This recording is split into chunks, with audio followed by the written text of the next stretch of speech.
Mapagpalang araw po sa inyo lahat at salamat po sa inyong pagsama sa pagbabahagi po natin ng salita ng Panginoon. Nawa habang po kayo ay nakikinig at nanonood ngayong araw na ito, ang panalangin po natin ay talagang maranasan ninyo ang presensya at pagsama ng ating Panginoon sa mga nararanasan po natin ngayon. Nagpapasalamat po ako sa Diyos dahil alam ko po na hindi ninyo pinababayaan ang inyong espiritual na buhay at nauunawaan ninyo ang kahalagahan ng espiritual na pagkain. Noong nakaraang linggo po ay ating pinag-aralan ang tungkol sa pagkabuhay muli ng ating Panginoong Yesus na sa pamamagitan ng pagsusuri sa mga tinatawag nating circumstantial evidence na hango doon sa natatanging dokumento na bagamat ito'y spiritual ay isa ring reliable historical book. Ito po'y walang iba kundi ang Biblia. Particularly sa records ng Gospels and Acts, walang kaduda-duda ng kasaysayan ng pagkabuhay ni Jesus ay hindi gawa-gawa. Hindi siya fake news, hindi rin dinoktor, bagkus ito'y pawang katotohanan lamang. At ang katotohanan ito ang naging dahilan ng kamatayan ng maraming mga mananampalataya. Sila ay pinaghahanap at sila ay nagkalayo-layo, sila ay inusig, nilitis at namatay na martir ang karamihan. Pinilit silang paaminin na ang kwento sa pagkabuhay muli ni Jesus ay imbento lamang nila, subalit ni isa sa kanila ay walang nagsabi ng ganoon, sapagkat ito ay nakita mismo ng kanilang mga mata, kaya ito ay kanilang pinanghawakan, kahit kapalit na ng kanilang buhay.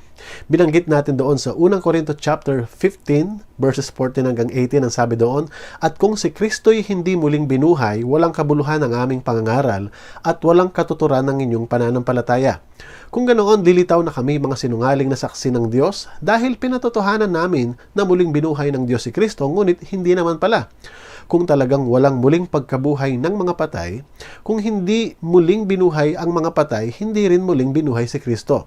At kung hindi muling binuhay si Kristo, kayo'y hindi pa nililinis sa inyong mga kasalanan at walang katuturan ng inyong pananampalataya. Hindi lamang iyan. Lilitaw pa na ang lahat ng namatay na sumasampalataya kay Kristo ay napahamak. Sa sinabing ito ni Pablo, mayroon tayong makikitang 5 puntos na kanyang sinasabing mawawalang kabuluhan. Una, walang saysay na pagbabalita. Doon sa verse 14 ay ating nakita na kung si Kristo'y hindi muling binuhay, walang kabuluhan ang aming pangangaral. Nakita natin yung hirap na dinanas ng mga alagad para lamang ipamalita ang tungkol kay Jesus. Kahit si Pablo mismo na noong unay hindi naniniwala ay nagdusa dahil sa katotohanan ito. Tiniis niya ang kulungan para sa mabuting balita. Lahat ng iyon ay sinasabi niyang mawawalang saysay. Ikalawang bagay, walang bisa ang pananampalataya.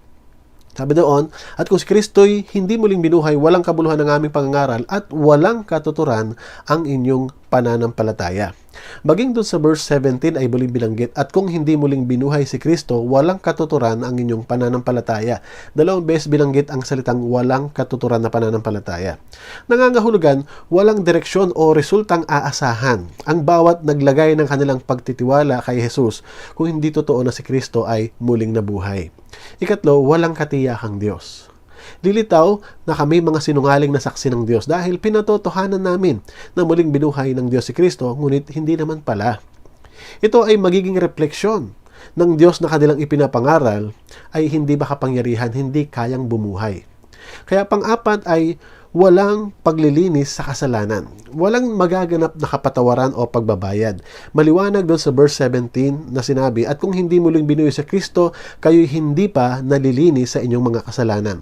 Malaking problema ng mga tao kung gano'n, dahil kailanman ay walang makakasapat na makakalinis ng ating mga kasalanan. At ito naman ang panlima, walang pag-asa na kaligtasan. Ang sabi doon sa verse 18, hindi lamang yan, lilitaw pa na ang lahat ng namatay na nananalig kay Kristo ay napahamak. Kawawa yung mga martir na namatay, yung mga propeta na nangaral at umasa, malaking panghihinayang sapagkat inilaan nila ang kanilang buhay para sa balitang ito, subalit hindi naman pala totoo. Matapos sabihin ni Pablo ang 5 puntos na ito, makikita natin meron pa itong kadugtong. At ito'y magiging teksto natin ngayong umaga na makikita sa verse 19. Basahin po natin. Kung ang pag-asa natin kay Kristo ay para sa buhay na ito lamang, tayo na ang pinakakawawa sa lahat ng tao. Sinasabi nito na walang layunin ang ating buhay. Doon sa verse 19 ay maliwanag na kung ang pag-asa natin kay Kristo ay para lamang sa buhay na ito. Kung mula verse 1 to 18, ang binabanggit ni Pablo ay isang theoretical question na what if Paano kung hindi nga talaga binuhay si Hesukristo? Nagbigay siya ng mga listahan, mga katotohanan na mawawalang saysay. Pero dito sa verse 19, ito yung kanyang pangfinale. Kung ating babalikan ang buhay ng mga mananampalataya, particularly ang mga apostol, masasabi natin siguro sa mata ng tao na sila ay naging kawawa. Sila ay namatay bilang martir. Na sila ay nahirapan, kung hindi man ipinako, marahil linatigo, pinugutan, tinusok ng espada, kinaladkad. Kung sa paningin ng ibang tao, sila ay kaawa-awa nga. Pero paano kaya kung sa kanilang perspektibo? Tinignan kaya nila ang kanilang mga sarili bilang kaawa-awa? Isa sa mga magandang naisulat sa aklat na Fox's Book of Martyrs ay ang kasaysayan ni Apostle Andrew or Andres sa Tagalog.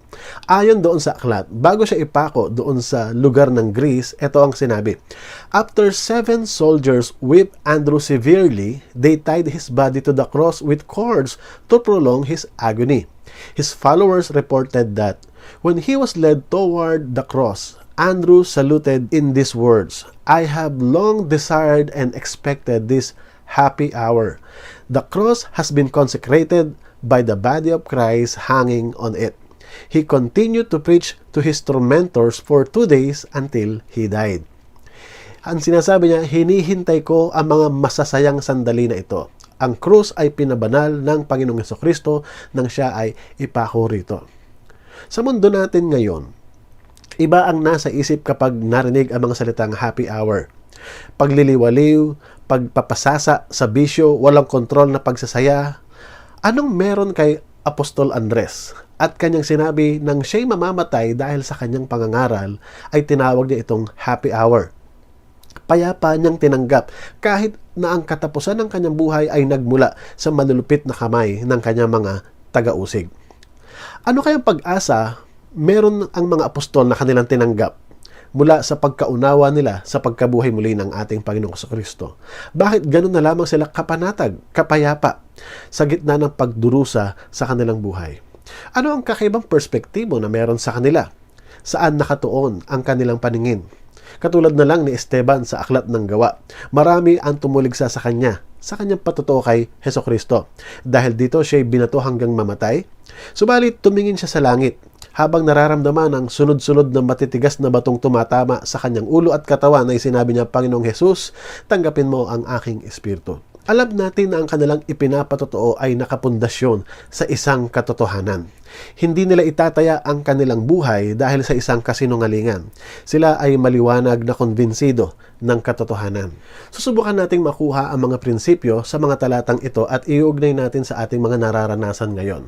Katulad ng mga apostol na maaring nagdusa sa kanilang buhay dahil sa kanilang pananalig at pagyakap sa katotohanan na si Hesukristo ay nabuhay muli at sa kanilang pag-asa at dulot na kapanatagan nito sa ating buhay. Una na ating dapat makita, dapat kaawaan ang mga taong umaasa lamang para sa kasalukuyan. Binanggit doon sa talata, kawawa tayo kung ang pag-asa natin ay pangkasalukuyan lamang. Sa buhay natin dito sa lupa, walang problem-free or stress-free na tao. Ang pagdurusa ay bahagi na ng ating buhay. Ang pagdurusa ay patunay na merong sakit tayo at maging yung mundo natin ginagalawan.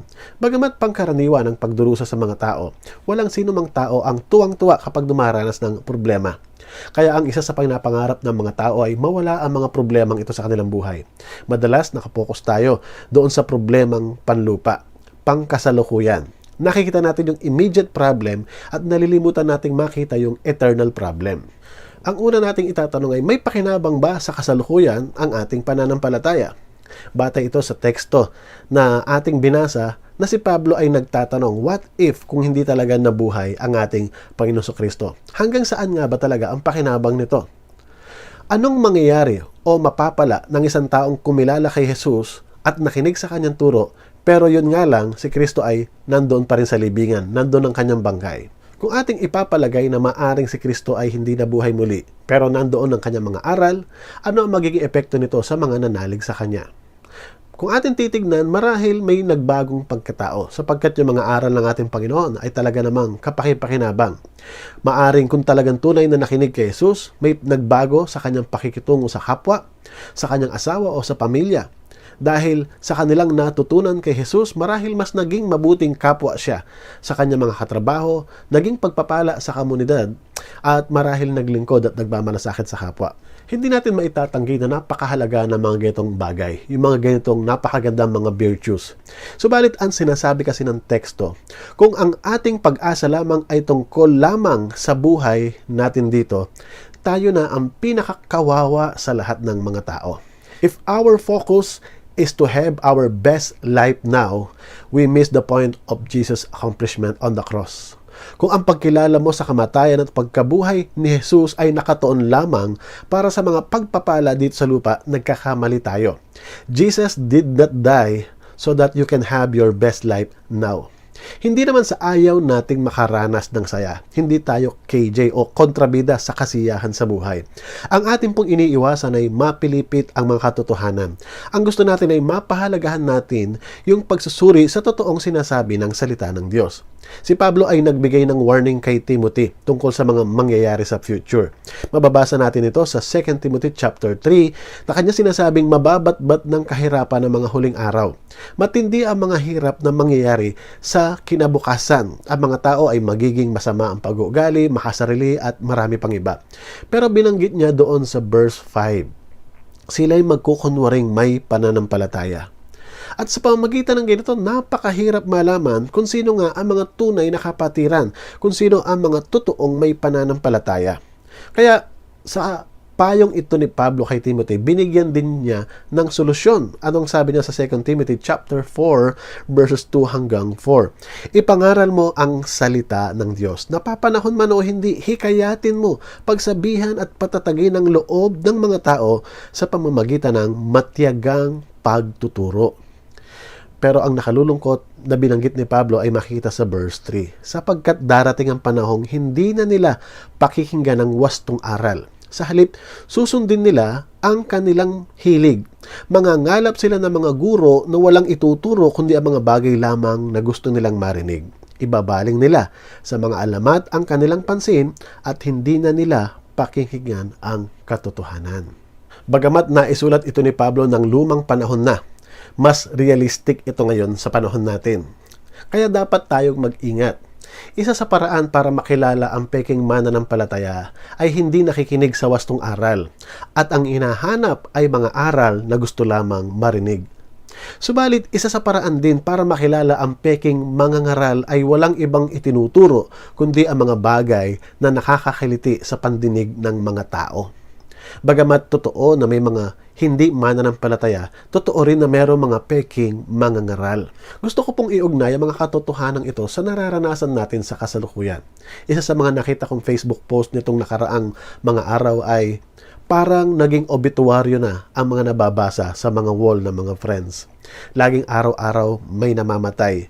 May mga nababasa tayo na nawala ang kanilang mahal sa buhay, pero mas mabigat palang dalhin sa ating kalooban kapag kakilala mong personal o malapit sa iyo ang naapektuhan ng pandemyang ito. Ang epekto ng mga pagdurusa ay hindi lamang pisikal.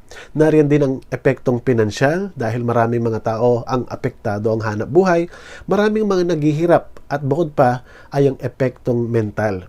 Nagkakaroon talaga ng kabalisahan, anxiety, depression ang mga tao. Ang mga numerong ating nababalitaan araw-araw ay hindi lamang statistics. Nakikita po natin ito yung mga aktual na taong apektado. Ang iba sa kanila ay namatay, ang iba ay lumalaban pa para mabuhay.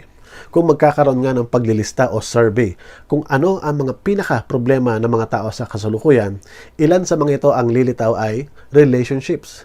Maraming mga tao ngayon ang pinaka-pinoproblema ay ang kanilang pamilya, kamag-anak, anak, or maaring asawa. Isa pa sa pinoproblema ng maraming tao ngayon ay ang kalusugan, lalo na pandemya. Mahirap magkasakit at punuan ng mga ospital.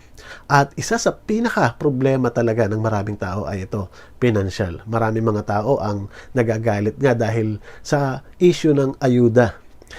Yung tulong na nanggagaling sa gobyerno. Pero lahat naman ay apektado. Kaya isang malaking issue at challenge sa marami ay ang pangangailangang pinansyal. Pero ang isa sa pinaka-problema ng marami ay ito, ang kamatayan. Lahat tayo ay nakakabalita na may namamatay. Pero nandun din sa ating kalooban na isang araw tayo ay haharap din sa ganoong sitwasyon. Una, mahalaga na ating harapin ang mga katotohanan ito. Subalit ang isang mapapansin natin sa mga problemang ito ay puro problemang panlupa. Kung atin titignan, lalo na yung number 1, yung kamatayan, hindi natin maitatanggi na lahat tayo daranas niyan. Kailangan natin tanggapin sa ating sarili, sa iyo at sa akin, na isang araw magpapaalam tayo dito. Na isang araw iiwan natin ang mundong ito. May virus man o wala. Tatanda tayo, magkakasakit, ang iba ay napapaaga dahil sa maaring aksidente o bunga ng kasamaan ng ibang tao. Lahat may hangganan. Ito rin ang himutok ng sumulat ng mga ngaral. Ang sinabi niya doon sa Ecclesiastes chapter 9 verse 3. Ito nga ang isang hindi magandang nangyayari sa ibabaw ng lupa. Iisa ang kinasasapitan ng lahat. Habang ang tao'y nabubuhay, panay, nakasamaan ang kanyang iniisip at ang hantungan ay ang kamatayan. Kaya ganun din ang paalaala ni Apostol Juan na binanggit niya sa 1 John chapter 2 verse 15. Huwag niyong ibigin ang sanlibutan o ang mga bagay sa sanlibutan. Ang umiibig sa sanlibutan ay hindi umiibig sa Ama, sapagkat ang lahat ng nasa sanlibutan, ang nakapupukaw sa masamang pita ng laman, ang mga nakatutokso sa paningin at ang karangyaan sa buhay ay hindi nagbumula sa Ama, kundi sa sanlibutan. Mapapara man sa libutan at ang lahat ng kinahuhumalingan nito, ngunit ang sumusunod sa kalooban ng Diyos ay mabubuhay magpakailanman. Kaya habang tayo ay patuloy pang pinapahiram ng oras at kalakasan ng ating Diyos, dapat nating pahalagahan ang kasalukuyan. Pero dapat pa rin nating tandaan, kahit anong kagalakan pa ang idulot sa atin ng buhay na ito, meron at meron katapusan pa rin. Hindi tayo nilikha at niligtas ng Diyos para lamang hanggang dito sa lupa. Kaya kung ang kamatayan ni Kristo ay nalilimitahan lamang ng aplikasyon para sa buhay natin dito sa lupa, ang sinasabi ng talata, tayo ang pinakakawawa. Sinasabi natin ito kaugnay rin sa mga nararanasan natin para tayo maging mapanuri sa ating mga naririnig. Hindi natin sinasabing huwag tayo makinig. Ang sinasabi natin ay maging mapanuri sa mga pinakikinggan. At isa sa panlaban natin dyan ay talagang tayo mismo ay aralin natin ng seryoso ang salita ng Panginoon. Bakit natin nasabi na huwag tayong masyadong magtuon sa buhay natin dito sa lupa? Si Pablo ay kanyang binanggit doon sa 1 Corinthians chapter 15, same chapter, pero doon sa verse 32 ay magbibigay ito ng liwanag sa kanyang nais iparating. Ang sabi doon sa verse 32, kung hindi rin lamang bubuhayin muli ang mga patay, mabuti pa isundin na lamang natin ang kasabihang ito, kumain tayo at uminom sapagkat bukas tayo'y mamamatay. Bakit nga kaya nasabi ito ni Pablo? Can you imagine yung pinuhunan nilang sakripisyo para lamang maglakbay at mangaral, yung pagtalikod niya sa mga dati niyang kasamahan na ngayon ay tinuturing siyang kaaway. Yung sinabi niyang lahat ng kanyang credentials na pwede niyang maipagmalaki ay itinuring niyang basura kumpara lamang doon sa makilala niya si Kristo. Lahat ng kanyang naranasan sa pagbabahagi. Lalo na doon sa 2 Corinthians na dahil sa ebanghelyo, nakuha niyang magutom, magdusa, lulutang-lutang sa dagat araw-gabi. Para siyang na-scam dahil sa pinagkatiwala niya ang lahat. Pero hindi naman pala totoong bubuhayin ang lahat. Para kang na-scam dahil pinagkatiwala mo ang iyong maaring salapi doon sa isang bagay na akala mong mapapasa iyo pero wala pala. Kumbaga sa isang sugal, itinaya ang lahat-lahat bago matatalo lamang. Parang kawawa. Mabuti pa ang ibang tao kung ganon. Dahil hindi nagpagod, hindi nagsakripisyo. Kahit papano may kasiyahan pang naranasan dito sa lupa, pero pareho din naman ang ending. Matatapos lang ang lahat dito sa lupa. Kaya parang sinasabi ni Pablo na magpapakasasa na lamang tayo. Total, pagtapos ng lahat, pare-pareho din mangyayari. Wala nang kasunod. Kaya ang totoo, kung ang inaakala natin na ang layunin ng kamatayan at pagkabuhay muli ni Kristo ay para lamang pagpalain tayo dito sa lupa, ang sinabi niya, dapat tayong kaawaan. Tayo na ang pinakakawawa kung ang pag-asa lamang natin ay ang mga bagay sa kasalukuyan. Kawawa tayo kung ang pag-asa natin ay hanggang dito lamang. We are missing the point. Kumustahin natin ang ating kalagayan. Kung pagmamasdan mo ang nangyayari sa ating paligid, ano ang naidudulot sa iyo ng mga balitang ating napapanood? Hindi ba maaring nagdudulot ito ng kabalisahan, panghihina, o maaring pagtatanong sa ating mga pananampalataya? Mabigyan tayo ng kalakasan sa sinabi ni Pablo sa 2 Corinthians chapter 4 verse 16, ang sabi niya doon, "Kaya't hindi ako pinanghihinaan ng loob. Bagamat humihina ang aking katawang lupa, patuloy namang lumalakas ang aking espiritu. Ang bahagya at panandali ang kapighati ang dinaranas ko ngayon ay magbubunga ng kaligayahang walang hanggan at walang katulad." Kaya't ang aming paningin ay nakapako sa mga bagay na hindi nakikita. Hindi siya nakikita sapagkat panandalian lamang ang mga bagay na nakikita, ngunit walang hanggan ang mga bagay na hindi nakikita. Kaya ang katotohanan na si Kristo ay muling nabuhay, dapat kapanatagan ng maidulot ng mga pinanghahawakang katotohanan nating ito. Makikita natin mula sa verses 1 to 19 ay pagsagot ni Pablo do sa katanungang paano kung talagang hindi nabuhay si Kristo. Dito sa verses 20, nagkaroon bigla ng pagkambyo dahil ito ay paghahayag ng katotohanan, pag-refute doon sa idea o doon sa tanong na paano kung hindi nabuhay.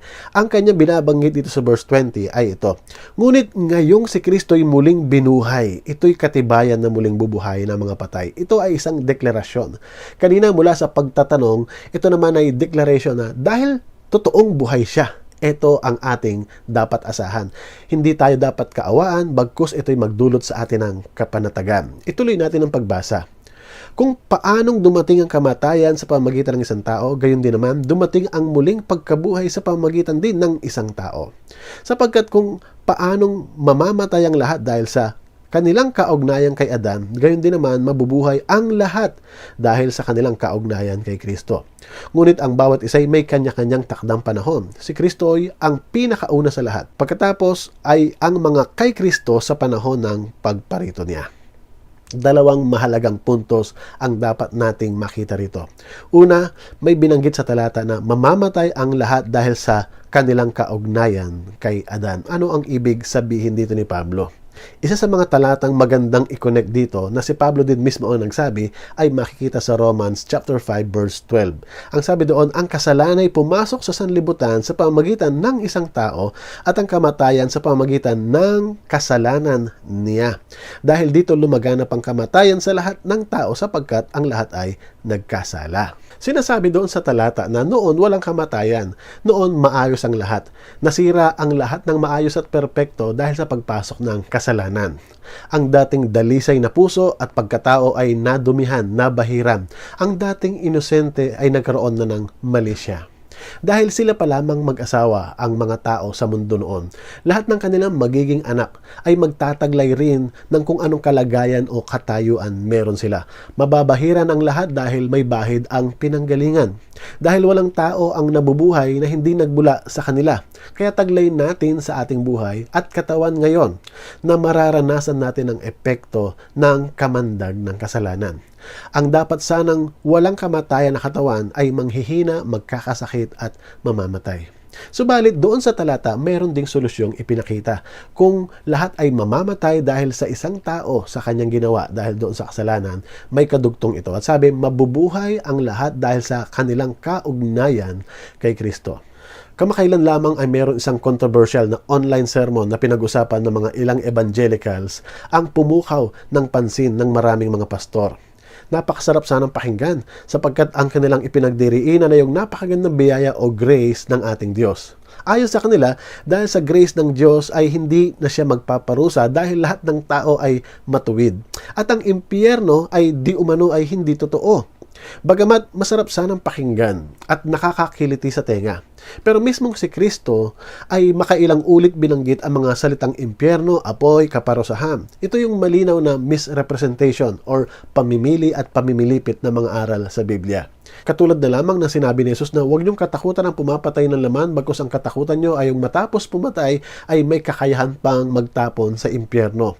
Binanggit din ng Panginoon na mabuti pang mawalan ka ng isang bahagi ng katawan kaysa buo ang iyong katawan na itatapon sa impyerno. Mismong si Kristo ay nagbabanggit ng mga kataga at maliwanag na merong kaparusahan sa kabilang buhay.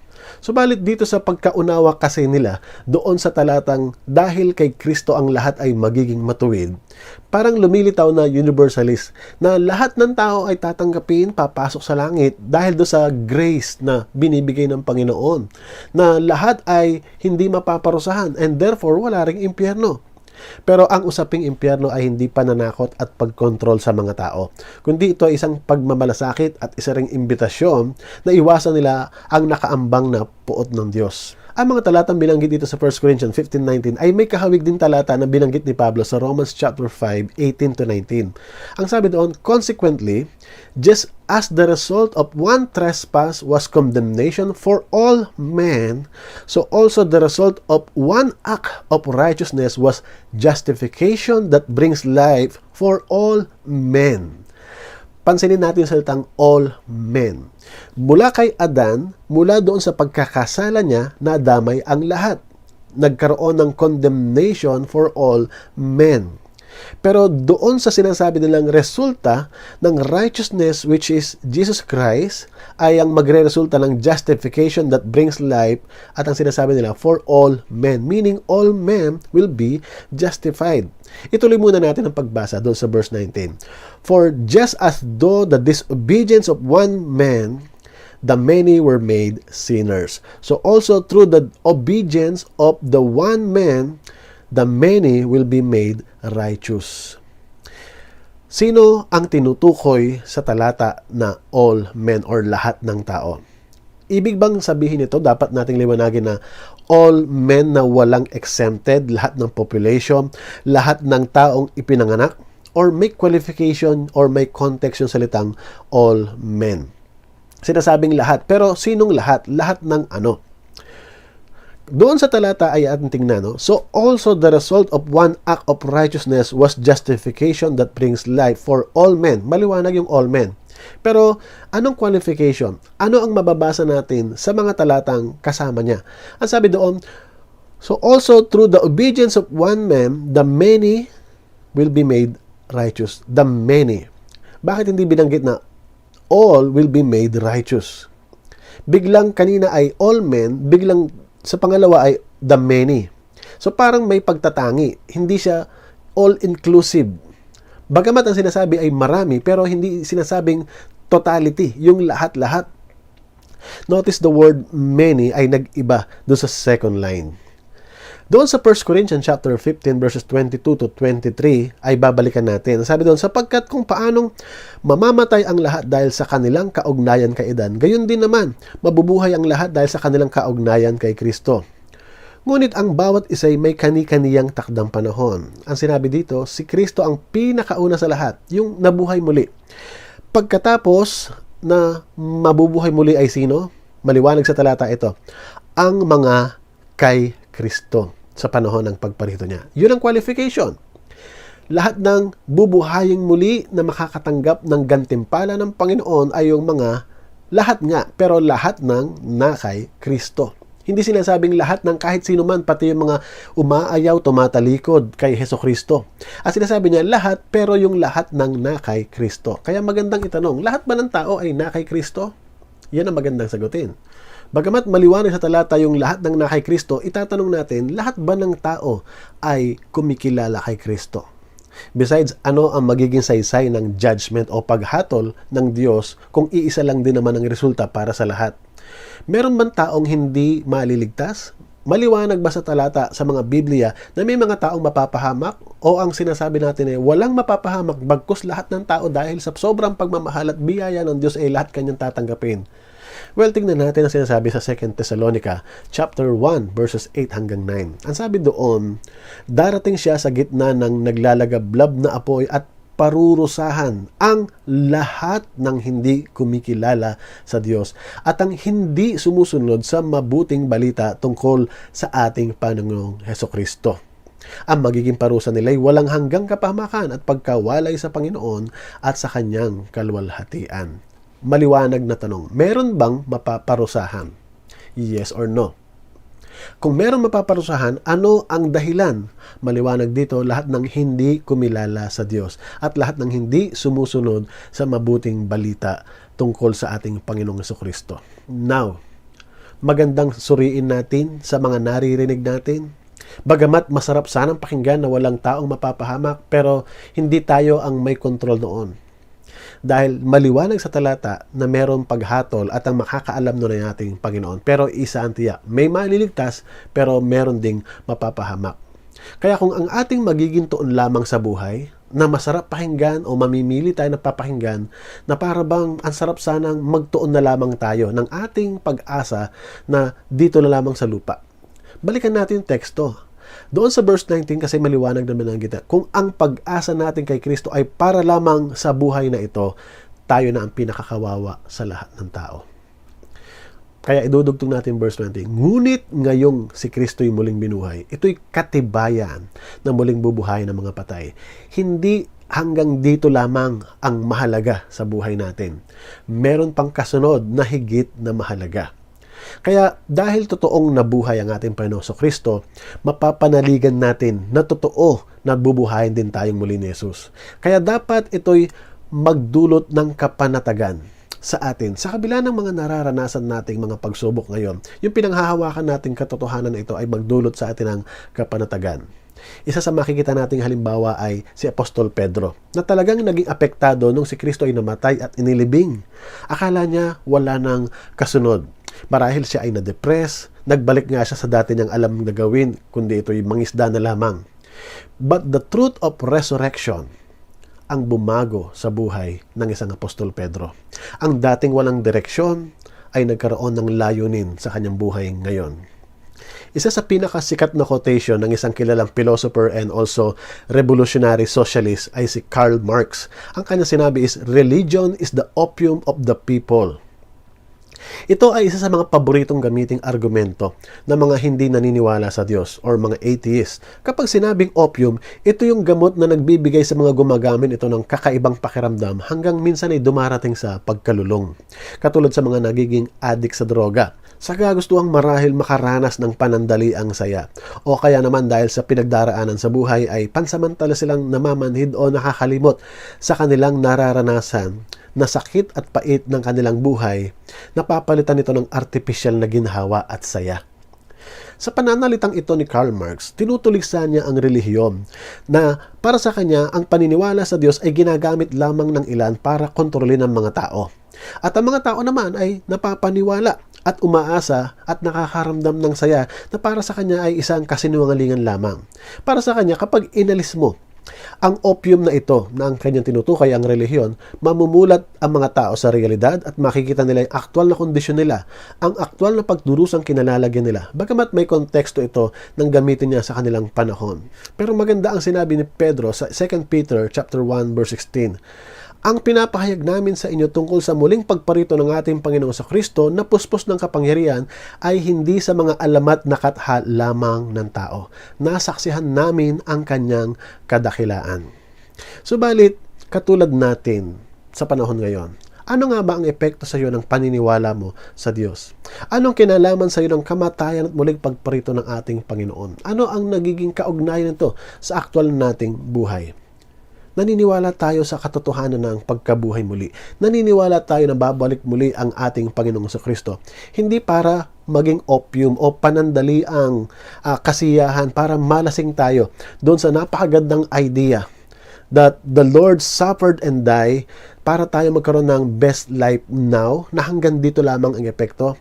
Kung ang punto natin ay hanggang dito lang sa lupa, ang pinakamahalaga, we're missing the point. Dapat kaawaan ang mga taong umaasa lamang sa kasalukuyan. Pero dapat na natin makita na ang katotohanan ng pagkabuhay muli ng Panginoon, dapat kapanatagan ang dulot nito sa mga mapanghahawakan nating katotohanan. Katulad ni Esteban, katulad ni Pedro, ni Pablo, at maging ni Apostol Andres na ating binanggit kanina. Bagamat totoong naranasan nilang magdusa dahil sa pagsunod sa ating Panginoon, dahil sa paghawak sa katotohanan hindi gawa-gawa ang kwentong si Kristo'y nabuhay muli. Ang pagtitiwala sa katotohanan at pag-asa na tayo isang araw bagamat mamamatay ay bubuhayin muli ng Panginoon, ang magbibigay sa atin ng kapanatagan sa ating damdamin, ano man ang pinagdaraanan natin sa buhay ngayon. Mga kapatid, tunay na pamanghahawakan natin ang katotohanan na si Kristo'y namatay, nilibing at nabuhay muli at may pag-asa tayong babalik siyang muli. At ito yung ating hinihintay na pag-asa. Mga kapatid, magpakatatag po tayo at panghawakan natin ang pangako ng ating Panginoon. Nawa po sa ating mga kasalukuyang dinaranas, sa mga balitang ating napapakinggan. Labanan natin ang ating mga pagkabalisa ng pangako ng ating Panginoon at ating panghawakan ng mga katotohanan na sinasabi sa Biblia. Tayo po ay manalangin. Panginoon, salamat po sa araw na ito. Salamat sa pagkakataon na kami ay nakakapakinig pa rin ng salita bagamat limitado ang aming pagkilos, limitado ang aming pagtitipon. Salamat at ginagamit mo ang platform na ganito para kami ay makapagpahayag pa rin ng salita mo, Panginoon. Ang aming pong patuloy na panalangin ay kahabagan niyo ang aming bayan. Inuuna po namin ang mga medical frontliners, Panginoon, na patuloy niyo pong ingatan, patuloy niyo pahiramin ng lakas, Panginoon, na sila ay maging matatag, na sila po ang lumalaban para sa pandemyang ito, Panginoon. Malaki ang kanilang ginagampanan. Dinadalangin po namin patuloy na huwag mabawasan ang mga bayani namin kinikilala ngayon. Lord, dalangin din po namin ang mga mahal namin sa buhay, maging sa aming sarili, na patuloy niyo kaming pagkalooban ng malakas na pangangatawan. Ingatan niyo po kami, ilayo sa karamdaman, at patuloy na lumalim kami sa pananampalataya. Patuloy na magtiwala sa inyo, Panginoon, at naniniwala kami na walang mga nagaganap sa aming paligid ngayon na walang pahintulot galing sa inyo. Tulungan mo kaming makita ang aral. Tulungan mo kaming makita ang nais mong matutunan namin sa mga nangyayari sa aming kapaligiran. At lalo higit sa lahat, huwag mong hayaan na kami ay magkaroon ng panghihina, pagdududa sa iyong katapatan. Tulungan mo kami na sa kabila ng mga pagdurusang ito ay makita pa rin namin ang pag-aasa, magkaroon kami ng kapanatagan at kapayapaan na hindi malirip, Panginoon. Minabalik po namin sa iyong papurit pasasalamat sa pangalan ni Jesus. Amen. Pagpalain po tayo lahat ng Panginoon at magandang araw po sa inyo.